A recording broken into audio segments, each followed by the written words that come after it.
ഷോൺ ജോർജ് ഇപ്പോൾ വന്നിരിക്കുന്ന പ്രതികരണങ്ങൾ താങ്കൾ ശ്രദ്ധിച്ചുവല്ലോ.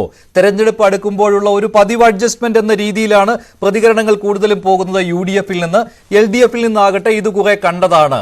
ഇത് ഈ ED എന്ന് പറഞ്ഞാൽ വിശ്വാസ്യതയില്ലാത്ത ഏജൻസിയാണെന്ന് CPM-ഉം പറയുന്നു. താങ്കൾ എന്താണ് ഇക്കാര്യത്തിൽ പ്രതീക്ഷിക്കുന്നത്? ED അന്വേഷണം എക്സാലോജിക് CMRL KSIDC ഇടപാടിലേക്ക് വരുമ്പോൾ അത് കുറ്റക്കാരെ പുറത്തു കൊണ്ടുവരാൻ സഹായിക്കുന്ന രീതിയിൽ ആകുമോ?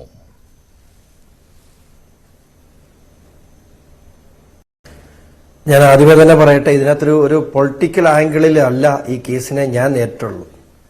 അതുകൊണ്ട് തന്നെ ഇപ്പോൾ പറഞ്ഞിട്ടുള്ള 3 ആരോപണങ്ങളെയും അല്ലെങ്കിൽ 3 വശങ്ങളെയും ഞാൻ അഡ്രസ് ചെയ്യേണ്ട ഒരു കാര്യമില്ല. കാരണം ഞാൻ ഇന്ന് BJP-യുടെ ഒരു പ്രവർത്തകനാണ്. എങ്കിൽ പോലും ഞാൻ BJP-യുടെ ഒരു പ്രവർത്തകൻ എന്ന നിലയിലല്ല ഈ പരാതി നൽകിയത്. എന്നെ സംബന്ധിച്ചിടത്തോളം ഒരു പരാതിക്കാരൻ, ഈ ചർച്ചയിൽ ഞാൻ പങ്കെടുക്കുന്നത് ഒരു പരാതിക്കാരൻ എന്ന നിലയിലാണ്. ആ പരാതിക്കാരൻ എന്ന നിലയിൽ ഞാൻ കൊടുത്ത കേസ് ഹൈക്കോടതിയിൽ ഞാൻ ആദ്യം പരാതി നൽകി. അതിനുശേഷം ഹൈക്കോടതിയെ സമീപിച്ചു. ഹൈക്കോടതി ആദ്യം 210 അനുസരിച്ചുള്ള എൻക്വയറി ആദ്യം കേന്ദ്ര കോർപ്പറേറ്റ് അഫയേഴ്സ് മന്ത്രാലയം ഓർഡർ ചെയ്തു. അതിനുശേഷം 212 അനുസരിച്ചുള്ള SFI എൻക്വയറിയിലേക്ക് പോയി. ഈ SFI എൻക്വയറിയുടെ പ്രാഥമിക ഘട്ടത്തിൽ 12ഓളം ഈ എക്സാലോജിക്കുമായിട്ടും CMRL-ലുമായിട്ടും അതുപോലെ KSIDC-യുമായി ബന്ധപ്പെട്ട 12ഓളം സ്ഥാപനങ്ങൾക്ക് അവര് സമൻസ് കൊടുക്കുകയും രേഖകൾ ഹാജരാക്കുകയും ചെയ്യാൻ പറഞ്ഞിട്ടുണ്ട്. അതിന് മുമ്പ് തന്നെ CMRL 3 പ്രാവശ്യമായി SFIO റെയ്ഡ് നടത്തിയിട്ടുണ്ട്. അതിനുശേഷം ഈ ഡോക്യുമെന്റ് വെരിഫിക്കേഷന് ശേഷം എന്റെ അറിവ് ശരിയാണെങ്കിൽ, എനിക്ക് ഉറപ്പില്ല എങ്കിൽ പോലും, ഇതുമായി ബന്ധപ്പെട്ട് 6 പേർക്ക് നേരിട്ട് ഹാജരായി മൊഴി നൽകാൻ വേണ്ടി അല്ലെങ്കിൽ ചോദ്യം ചെയ്യലിന് ഹാജരാകാൻ 6 പേർക്ക് മൊഴി കൊടുത്തിട്ടുണ്ട്. ഈ സ്റ്റേജിൽ തന്നെ സെക്ഷൻ 447 അനുസരിച്ചുള്ള ഫ്രോഡ് കമ്മിറ്റ് ചെയ്താൽ തീർച്ചയായിട്ടും ഇവിടെ ED-ക്ക് നിർബന്ധമായും ED-യെ സംബന്ധിച്ചിടത്തോളം ECIR ഫയൽ ചെയ്യാതിരിക്കാൻ കഴിയില്ല. ED-യുടെ എൻട്രൻസ് ഉണ്ടായേ കഴിയൂ. ഈ കേസിന്റെ പൂർണ്ണതയിലേക്ക് എത്തണമെന്നുണ്ടെങ്കിൽ ED മാത്രമല്ല CBI-യും ഈ കേസിന്റെ അന്വേഷണത്തിലേക്ക് കടന്നു വരേണ്ടതായിട്ടുണ്ട്. SFI-യെ സംബന്ധിച്ചിടത്തോളം SFI-ക്ക് ഇന്ത്യയിൽ കോൺസ്റ്റിറ്റ്യൂട്ട് ചെയ്തിട്ടുള്ള ഏത് ഏജൻസിയെയും അവരുടെ അന്വേഷണത്തിൽ സഹകരിപ്പിക്കാൻ കഴിയുന്ന സാഹചര്യമുണ്ട്. അതുകൊണ്ട് തന്നെ ഇത് ഇതിന്റെ നിയമകാര്യങ്ങളെ കുറിച്ച് ഇത്രയും പറയുന്നു. അതിനപ്പുറത്തേക്ക് ഞാൻ പറയട്ടെ, ഇവിടെ പ്രതിപക്ഷ നേതാവ് പറഞ്ഞു, കഴിഞ്ഞ ആഴ്ച 3 ദിവസം മുമ്പ് പറഞ്ഞു, എവിടെ പോയി ഈ മാസപ്പടി വിവാദം? ഇന്ന് അതിനകത്ത് കൃത്യമായ ഒരു നടപടി, ഒരു പടി കൂടി നടപടി ഉണ്ടായിരിക്കുന്നു. അപ്പോൾ അദ്ദേഹം പറയാണ് ഇത് മറ്റൊരു അഡ്ജസ്റ്റ്മെന്റ് ആണ്. ഇപ്പോ ഇതേ കാര്യം തന്നെ ഡൽഹിയിൽ അരവിന്ദ് കെജ്രിവാളിനെതിരെ നടപടി ഉണ്ടായപ്പോൾ ഇതിനു മുമ്പ് ഞാൻ കൃത്യമായിട്ട് അൽക്ക ലാംബ എന്ന് പറയുന്ന വനിതാ കോൺഗ്രസിന്റെ സംസ്ഥാന അധ്യക്ഷ, ഡൽഹിയിലെ സംസ്ഥാന അധ്യക്ഷയാണ് ആദ്യം അരവിന്ദ് കെജ്രിവാളിനെതിരെ പരാതി നൽകിയത്. ആ പരാതി നൽകി അവർ തന്നെ ഇപ്പോൾ അദ്ദേഹത്തെ അറസ്റ്റ് ചെയ്ത് കഴിഞ്ഞപ്പോൾ അദ്ദേഹത്തിന്റെ അറസ്റ്റിനെതിരെ വലിയ രാജ്യവ്യാപക പ്രക്ഷോഭം സംഘടിപ്പിക്കാൻ മുമ്പിൽ നൽകുന്നു. ഞാനൊരു കാര്യം മാത്രം സൂചിപ്പിച്ചോട്ടെ, നടപടി എടുക്കുമ്പോൾ ഒരു നിലപാട്, നടപടി എടുത്തില്ലെങ്കിൽ മറ്റൊരു നിലപാട്. ഞാനൊരു കാര്യം ചോദിച്ചിട്ട്, 24 ഇവിടെ ലോക്സഭാ ഇലക്ഷൻ നടക്കുന്നു, 25 പഞ്ചായത്ത് ഇലക്ഷൻ നടക്കാൻ പോകുന്നു, 26 നിയമസഭാ ഇലക്ഷൻ നടക്കാൻ പോകുന്നു. പിന്നെ എപ്പോഴാണ് ഇതെല്ലാം മാറ്റി നിർത്തിയിട്ട് ഈ രാജ്യത്തെ ഒരു ഏജൻസി ഇത്രയും വലിയൊരു മോഷണത്തെ എപ്പോഴാണ് അന്വേഷിക്കുന്നത്? നമുക്ക് ഇപ്പോഴും അറിയാം, എന്റെ പരാതി വന്നതിന് ശേഷം ഈ 2023 13-ാം തീയതി എന്റെ പരാതി ഫയൽ ചെയ്തതിന് ശേഷം 2023 ഡിസംബർ 27-ാം തീയതിയാണ് അവിടെ ഖനനം നിർത്തിക്കൊണ്ട് സർക്കാർ ഉത്തരവായത്. 5 വർഷക്കാലം കേന്ദ്ര സർക്കാർ ഉത്തരവുണ്ടായിരുന്നിട്ട് പോലും ആ ഖനനം അവിടെ തുടർന്നുകൊണ്ട് പോയി. അപ്പോ ഇവിടെ ഇങ്ങനെ ഒരു അന്വേഷണവും പാടില്ല. കോടിക്കണക്കിന് രൂപ ഈ നാട്ടിൽ നിന്ന് കടത്തിക്കൊണ്ടുപോയി, അതിന് ചോദിക്കാനും പറയാനും ആളില്ല. ഇവരുടെയൊക്കെ പ്രശ്നം എന്താണ്? ഞാനൊരു കാര്യം ഇപ്പോഴും പറയുന്നു, ഇതിനകത്ത് കോൺഗ്രസ് നേതാക്കളുണ്ടോ, ഇതിനകത്ത് CPM നേതാക്കളുണ്ടോ, CPI-യുടെ നേതാക്കളുണ്ടോ, എന്റെ പാർട്ടിയായി BJP-യുടെ നേതാക്കളുണ്ടോ, ഞാൻ തന്നെയുണ്ടോ, എന്റെ പിതാവുണ്ടോ, ആരുണ്ടെങ്കിലും അന്വേഷണം നടക്കട്ടെ. ആ അന്വേഷണത്തിന്റെ അടിസ്ഥാനത്തിൽ ഉണ്ടാകട്ടെ. ഇവിടെ തെളിവുകൾ വേണമല്ലോ. നിങ്ങൾക്ക് ഏത് ഘട്ടത്തിൽ വേണമെങ്കിലും കോടതി ചോദ്യം ചെയ്യാം. അന്വേഷണം തുടങ്ങിയതിന് മുമ്പ് തന്നെ കോടതി ചോദ്യം ചെയ്തു. ഞാൻ ഒരു കാര്യം സൂചിപ്പിച്ചുകൊള്ളട്ടെ, കേരള നിയമസഭയിൽ ഈ വിഷയം വന്നതിന് ശേഷം എത്രയോ പ്രക്ഷോഭങ്ങൾ കണ്ട ഒരു സഭയാണ് കേരള നിയമസഭ. ഇത്രയും കൃത്യമായ തെളിവുകളോടുകൂടി മുഖ്യമന്ത്രിയുടെ മകൾക്കെതിരെ ഇത്തരത്തിലുള്ള ആരോപണം വന്നപ്പോ ഈ പറയുന്ന പ്രതിപക്ഷ നേതാവ് എവിടെയായിരുന്നു? അവിടെ ശ്രീ മാത്യു ഒരു സബ്മിഷന് വേണ്ടി അദ്ദേഹം അനുവാദം ചോദിച്ചു, അനുവാദം കിട്ടിയില്ല, പുറത്തിറങ്ങി ഒരു പത്രസമ്മേളനം നടത്തി പിരിഞ്ഞു.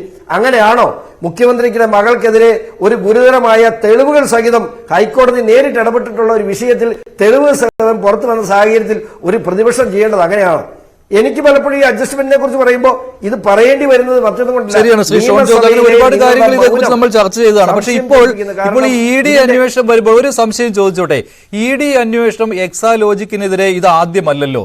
ഇപ്പോൾ കർണാടക ഹൈക്കോടതിയുടെ ആ ഉത്തരവ് വന്നല്ലോ, SFIO അന്വേഷണം തുടരട്ടെ, അതിൽ ഇടപെടുന്നില്ല. അതായത് എക്സാലോജിക്കിന്റെ ഹർജി തള്ളിക്കൊണ്ട് അന്ന് കർണാടക ഹൈക്കോടതിയിൽ നിന്ന് ഉത്തരവ് വന്നപ്പോൾ ആ ഉത്തരവിൽ പറയുന്നുണ്ടായിരുന്നു 2021 ജനുവരിയിൽ ഇ ഡി അന്വേഷണം എക്സാലോജിക് CMRL ഇടപാടിൽ നടന്നിരുന്നു. അവിടെ ഇ ഡിയുടെ ശുപാർശ പ്രകാരമാണ് രജിസ്ട്രാർ ഓഫ് കമ്പനീസിന്റെ അന്വേഷണം തുടങ്ങിയത് എന്ന്. അപ്പോൾ അന്നത്തെ ആ ഇ ഡി അന്വേഷണം എവിടെ പോകുന്നു എന്നുള്ള ഒരു ചോദ്യം വരുന്നുണ്ടല്ലോ. അതിന്റെ സാങ്കേതികത്വം എന്താണ്? അതിനൊരു സാങ്കേതികത്വം ഉണ്ട്. ശരിക്കും ആദ്യം ഈ 2021 തന്നെ അതിനെ പ്രതിരോധിക്കാനായിട്ട് വീണ വിജയന്റെ എക്സാലോജിക് കമ്പനി ഡോർമെന്റ് ആക്കാൻ അപേക്ഷ കൊടുക്കുന്നു. 2, വീണ വിജയനുമായി ബന്ധപ്പെട്ട എംപവർ ഇന്ത്യ ലിമിറ്റഡ് എന്ന് പറയുന്ന ട്രാൻസാക്ഷൻ നടത്തിയ കമ്പനി ഫ്രീസ് ചെയ്ത് കളയുന്നു, അവർ ക്യാൻസൽ ചെയ്യാൻ റിസർവ് ബാങ്കിന് അപേക്ഷ കൊടുക്കുന്നു. എന്നിട്ടും എങ്ങനെ രക്ഷപ്പെടാമെന്നുള്ള ചിന്തയിൽ ഇവിടെ ഒരു പ്രോസിക്യൂഷൻ ഇമ്മ്യൂണിറ്റി ലഭിക്കാവുന്ന രീതിയിൽ ഇന്ററിം സെറ്റിൽമെന്റ് ബോർഡിന്റെ അപേക്ഷ കൊടുക്കുന്നു. സ്വാഭാവികമായും ഇത്തരത്തിലൊരു ക്രമക്കേട് നടന്നിട്ടുണ്ടെങ്കിൽ ഇന്ററിം സെറ്റിൽമെന്റ് ബോർഡിന്റെ അപേക്ഷ നൽകി അത് തീരുമാനമാകുന്നിടം വരെ അവർക്കൊരു പ്രോസിക്യൂഷൻ ഇമ്മ്യൂണിറ്റി ഉണ്ട്. ആ ഇമ്മ്യൂണിറ്റി യൂസ് ചെയ്താണ് 2022-ലും 2023-ലും CMRലും എക്സാലോജിക്കും ഉൾപ്പെടെ ഈ വിഷയത്തിൽ നിന്നും രക്ഷപ്പെട്ടത്. കാരണം ഇതിനെ എവിടെയാണ് കണ്ടെത്തിയത്? ഈ വിഷയങ്ങളും ഈ ഗുരുതരമായ ക്രമക്കേടുകളും കണ്ടെത്തിയത് CMRൽ നടന്ന റെയ്ഡിന്റെയും അന്വേഷണത്തിന്റെ അടിസ്ഥാനത്തിലാണ്. അവര് തന്നെ ഇന്ററിം സെറ്റിൽമെന്റ് ബോർഡിന്റെ ഇൻകം ടാക്സ് ഇന്ററിം സെറ്റിൽമെന്റ് ബോർഡിനെ ഞങ്ങൾക്ക് സെറ്റിൽമെന്റിന് വേണ്ടി അവർ സമീപിച്ചു കഴിഞ്ഞാൽ ആ സെറ്റിൽമെന്റ് ഫൈനലൈസ് ചെയ്യുന്നോടം വരെ അതിന്മേൽ ഒരു നടപടി ഉണ്ടാകില്ല. ആ ഇമ്മ്യൂണിറ്റിയാണ് 2023 ജൂൺ അതിനുശേഷവും അപ്പോൾ ഇ ഡി അന്വേഷണം തുടങ്ങാമായിരുന്നുവല്ലോ. പക്ഷെ ഇപ്പോൾ ഇ ഡി ഇങ്ങനെ ECIR രജിസ്റ്റർ ചെയ്തത് എന്തുകൊണ്ടാണ്? അത് SFIO അന്വേഷണത്തിൽ കിട്ടിയ വിവരങ്ങൾ കൂടി അടിസ്ഥാനമാക്കിയിട്ട് അവിടെ പരാതിയില്ലായിരുന്നു. 2023 ജൂൺ മാസത്തിന് ശേഷം ഒരു ഈ പറയുന്ന മാന്യന്മാരൊക്കെ പത്രസമ്മേളനം നടത്തിയുള്ളൂ. ഒരു വെള്ളപ്പേപ്പറിൽ പോലും ഒരു സെറ്റിൽമെന്റ് അതോറിറ്റി സെറ്റിൽ ചെയ്ത ഒരു വിഷയത്തിൽ അതിന്റെ ഒരു ക്രൈം ഫാക്ടർ വെളിച്ചത്ത് കൊണ്ടുവരികയും അത് കൃത്യമായി പോയിന്റ് ഔട്ട് ചെയ്ത് അവർക്ക് പരാതി നൽകുകയും ചെയ്യുന്നത് ഞാൻ മാത്രമേ ഉള്ളൂ. ഈ കേരള സംസ്ഥാനത്ത് നിന്ന് LDFന്റെയോ UDFന്റെയോ മറ്റൊരു സംഘടനകളുടെയോ ആളുകൾ ഒരു വെള്ളപ്പേപ്പറിൽ പോലും ഒരു കേന്ദ്ര ഏജൻസികൾക്കും പരാതി നൽകിയിട്ടില്ല. അപ്പോൾ ഇ ഡിയുടെ അന്വേഷണം ഇപ്പോൾ തുടങ്ങിയല്ലോ. ഇപ്പോൾ ECIR രജിസ്റ്റർ ചെയ്തത് SFIO അന്വേഷണത്തിൽ കിട്ടിയ വിവരങ്ങൾ കൂടി അടിസ്ഥാനമാക്കിയുള്ളതാണോ? അതിന്റെ സാങ്കേതികത്വം എന്താണ് ശ്രീ ഷോൺ ജോർജ്? ഒരു കാര്യം കൂടി, SFIOയുടെ അന്വേഷണം തുടങ്ങിയെന്നും അവിടെ പല റെയ്ഡുകൾ നടന്നെന്നും നമുക്കറിയാം. പക്ഷേ എവിടെയെങ്കിലും ഏതെങ്കിലും സാഹചര്യത്തിൽ എന്താണ് അന്വേഷണ പുരോഗതി എന്നോ മറ്റോ SFIOയ്ക്ക് ഏതെങ്കിലും കോടതിയിൽ നൽകേണ്ട ആവശ്യം വന്നിട്ടുണ്ടോ? അങ്ങനെയാണെങ്കിൽ ഒരു കക്ഷിയായ താങ്കൾക്കും അതിന്റെ വിവരങ്ങൾ കിട്ടുമല്ലോ. ഏത് ഘട്ടത്തിൽ SFIOയുടെ അന്വേഷണം, എന്തായി അന്വേഷണം? ഇപ്പോൾ വീണ വിജയനിൽ നിന്ന് വിവരങ്ങൾ തേടി വീണ വിജയൻ ചെന്നൈയിൽ പോയി ഈ വിവരങ്ങൾ SFIOയ്ക്ക് നൽകി എന്ന രീതിയിൽ അന്ന് വാർത്തകൾ ഉണ്ടായിരുന്നു. പിന്നീട് അതിന് വലിയ സ്ഥിരീകരണം ഉണ്ടായില്ല. ഇങ്ങനെ ഒരുപാട് കഥകൾ പ്രചരിക്കുന്നു എന്നല്ലാതെ SFIOയുടെ അന്വേഷണം എവിടെ എത്തി എന്നതിനെക്കുറിച്ച് താങ്കൾക്ക് ആധികാരികമായിട്ട് എന്തെങ്കിലും വിവരം നൽകാൻ കഴിയുമോ? താങ്കൾ തെളിവുകളും കൊടുത്തിരുന്നുവല്ലോ.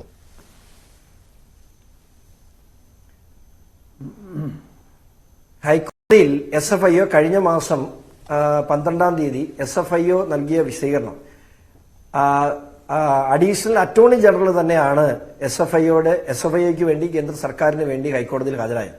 അന്ന് പ്രതിഭാഗം അഭിഭാഷകൻ സീനിയർ അഡ്വക്കേറ്റ് എത്തില്ല എന്ന് പറഞ്ഞിട്ട് പോലും SFIOയുടെ പ്രത്യേക ഡയറക്ഷൻ പ്രകാരമാണ് അഡീഷണൽ സോളിസിറ്റർ ജനറൽ കേരള ഹൈക്കോടതിയിൽ ഹാജരായത്. അന്വേഷണം കൃത്യമായി പുരോഗമിക്കുന്നുവെന്നും അന്വേഷണത്തിലേക്ക് ഡ്രാസ്റ്റിക് സ്റ്റെപ്സ് എന്തെങ്കിലും ഉണ്ടാകുന്നതിന് മുമ്പ് ഹൈക്കോടതിയെ അറിയിച്ച് കേന്ദ്ര സർക്കാരിൽ നിന്നും അനുമതി വാങ്ങിച്ചതിന് ശേഷം മാത്രമേ ഒരു ചാർജ് അവർ ഫയൽ ചെയ്യൂ എന്നും കോടതിയിൽ അറിയിച്ചു. പക്ഷേ ഇതുമായി ബന്ധപ്പെട്ട് ശക്തമായ അന്വേഷണം നടക്കുന്നുവെന്ന് ഞാൻ മുമ്പേ സൂചിപ്പിച്ചിരുന്നു. ശ്രദ്ധിച്ചോന്നറിയില്ല, 12ഓളം കമ്പനികളെ വിളിച്ചു വരുത്തിയിട്ടുണ്ട്, 6ഓളം ആളുകളെ വിളിച്ചു വരുത്തിയിട്ടുണ്ട്, 3 റെയ്ഡുകൾ ഇതിനിടയിൽ നടന്നിട്ടുണ്ട്. മാത്രമല്ല ഒരു സ്റ്റേജ് കഴിഞ്ഞാൽ എക്കണോമിക് ഒഫൻസിലേക്ക് വരുമ്പോൾ, പ്രത്യേകിച്ച് ഒരു മണി ഫ്രോഡ് അനുസരിച്ച് വന്നാൽ തീർച്ചയായിട്ടും ED ആണ് അതിന്റെ അന്വേഷണ ഏജൻസിയാണ്. മണി ലോണ്ടറിംഗ് ഉൾപ്പെടെയുള്ള കാര്യങ്ങൾ ഇതിനകത്ത് നടന്നു എന്ന്, അതായത് 1,72 ലക്ഷം രൂപ മാത്രമല്ല, നമ്മുടെ മുമ്പിൽ കണക്കിൽ വന്നിട്ടുള്ള തുകയാണ് 1,72 ലക്ഷം രൂപ. അതിനപ്പുറത്തേക്ക് അവിടെ തന്നെ എംപവർ ഇന്ത്യയിൽ നിന്നും ട്രാൻസ്ഫർ ചെയ്തിട്ടുള്ള 78 ലക്ഷം രൂപ, അതൊക്കെ നിസ്സാര തുകകളാണ്. അതിനപ്പുറത്തേക്ക് കൃത്യമായ ഇന്റർം സെറ്റിൽമെന്റ് ഓർഡറിന്റെ ഉത്തരവിൽ തന്നെ ഇത് ഏതെങ്കിലും തരത്തിലുള്ള സേവനം ലഭിച്ചിട്ടുള്ളതല്ല, എക്സാലോജി കമ്പനിയായി ബന്ധപ്പെട്ട പ്രമുഖന് വേണ്ടിയാണ് ഈ പണം കൈമാറിയിട്ടുള്ളതെന്ന് പറഞ്ഞപ്പോൾ അതിനേക്കാൾ വലിയ തെളിവിന്റെ ആവശ്യമൊന്നുമില്ല. അപ്പോ ഇ ഡിയുടെ എൻട്രൻസ് ഈ ഘട്ടത്തിൽ വളരെ ആവശ്യമാണ്. അടുത്ത ഘട്ടത്തിൽ CBIയുടെ എൻട്രൻസും ആവശ്യമാണ്. ഞാൻ ഉറച്ചു വിശ്വസിക്കുന്നു. 1.5 മാസക്കാലമായുള്ള 8 മാസം ഇനിയുണ്ട്. ഒരു കാര്യം കൂടെ പറയട്ടെ, ഇതൊക്കെ ഇത്രയും തെളിവുകൾ ഉണ്ടായിട്ട് പോലും ഇപ്പൊ ഗോവിന്ദ മാഷ് പറഞ്ഞെന്താണ്, ഇ ഡി അദ്ദേഹം ഒരു ഡ്രില്ല് മാഷാണ്, ഇ ഡിയുടെ അർത്ഥം അദ്ദേഹത്തിന് അറിയാമെന്ന് എനിക്കറിയില്ല. എങ്ങനെയാണെങ്കിലും അദ്ദേഹം ഇപ്പൊ പറഞ്ഞ തന്നെയാണ് കൂലിപ്പണിക്കാരനാണ്. ഇ ഡി എന്ന് ഇത്തരത്തിൽ സൂക്ഷ്മമായി വളരെയേറെ തെളിവുകൾ ശേഖരിച്ച് ഇങ്ങനെ പോയിട്ട് പോലും അദ്ദേഹം പറഞ്ഞു കൂലിപ്പണിക്കാരനാണ്. അപ്പോ ചാടിക്കേറിയ ഒരു അറസ്റ്റും ചാടിക്കേറിയ ഒരു റെയ്ഡും ഒക്കെ നടത്തി എങ്ങനെയായിരിക്കും? സ്വാഭാവികമായും അന്വേഷണ ഉദ്യോഗസ്ഥർ ഇതിനൊരു രാഷ്ട്രീയ മാനമുള്ള കേസാണ്. നമ്മളിവിടെ ചർച്ച ചെയ്യുന്നത് അത് തന്നെയാണ്. ഒരു സംസ്ഥാനം ഭരിക്കുന്ന, ഒരുപക്ഷെ ഇന്ത്യയിൽ അവശേഷിക്കുന്ന, കമ്മ്യൂണിസ്റ്റ് പാർട്ടി അവശേഷിക്കുന്ന ഏക സംസ്ഥാനത്തെ ആ മുഖ്യമന്ത്രിയുടെ, കമ്മ്യൂണിസ്റ്റ് പാർട്ടിയുടെ ലോകത്തെ തന്നെ ഒരു മിച്ചമുള്ള ഒരു ഭരണാധികാരിക്ക് നേരെ നടക്കുന്ന ഒരു അന്വേഷണം, ആ സംസ്ഥാനത്തെ മുഖ്യമന്ത്രിക്ക് നേരെ അന്വേഷണം, അദ്ദേഹത്തിന്റെ മകള് പ്രതിയായിട്ടുള്ള അന്വേഷണം, അതിനെ വളരെ സൂക്ഷ്മമായിട്ടല്ലാതെ ചാടിക്കേറിയ ഒരു നടപടിയിലേക്ക് അവർ പോകേണ്ട കാര്യമുണ്ടോ? പോകാതെ തന്നെ ഇപ്പൊ പറയുന്ന ആരോപണം. അതിലൊരു സംശയമില്ല ഷോൺ. പിന്നെ താങ്കൾ ഒരു കാര്യം സൂചിപ്പിച്ചു, ഈ പറയുന്ന മഹാന്മാരൊന്നും ഒരു തെളിവും ഒരു പരാതിയും ഒന്നും കൊടുത്തിട്ടില്ല എന്ന്. അപ്പോൾ മാത്യു ഈ വെളിയിൽ പറയുന്ന കാര്യങ്ങൾ മാത്രമേ ഉള്ളൂ? മാത്യുവിന് ഈ കേന്ദ്ര ഏജൻസി അങ്ങനെയാണോ? ഞാൻ ആരുടെയും പേരെടുത്ത് പരാമർശിക്കാൻ ഞാൻ ഉദ്ദേശിക്കുന്നില്ല. എങ്കിൽ പോലും പറയാമല്ലോ, ഈ നിമിഷം വരെയും കോൺഗ്രസ് പാർട്ടിയിൽ നിന്നും ആരും ഈ വിഷയവുമായി ബന്ധപ്പെട്ട് ഒരു വെള്ള പേപ്പറിൽ ഒരു ഒറ്റ പരാതി പോലും. ഒന്നാമത് ഞാനൊരു കാര്യം ചോദിക്കട്ടെ, വിജിലൻസിന് പരാതി കൊടുക്കുക. ഞാൻ എന്റെ അപ്പന്റെ പേര് PC ജോർജ് എന്നാണ് അറിയാമല്ലോ. PC ജോർജിനെ കുറിച്ച് അന്വേഷിക്കാൻ ഷോൺ ജോർജിനെ ഏൽപ്പിക്കുന്ന പോലെയല്ലേ പിണറായി വിജയനെ കുറിച്ച് അന്വേഷിക്കാൻ വിജിലൻസിന് പരാതി കൊടുക്കുന്നത്? വിജിലൻസ് കോടതിയിൽ കേസ് കൊടുക്കുന്നു. ആ വിജിലൻസ് കോടതി പരമാവധി ഉത്തരവിടാൻ പോകുന്നത് എന്താണ്? ഈ കേസിനെ കുറിച്ച് വിജിലൻസ് അന്വേഷിക്കണം. അന്വേഷിക്കുന്ന ആരാ? രാവിലെ പിണറായി വിജയന്റെ മുമ്പിൽ പോയി പിണറായി വിജയനെ സല്യൂട്ട് ചെയ്തുകൊണ്ട് നിൽക്കുന്ന ഒരു ഉദ്യോഗസ്ഥൻ പിണറായി വിജയനെ മകളെ കുറിച്ച് അന്വേഷിച്ചാൽ അതിന്റെ ഗതി എന്താവും? എന്താണ് ഇവരുടെ ഉദ്ദേശം?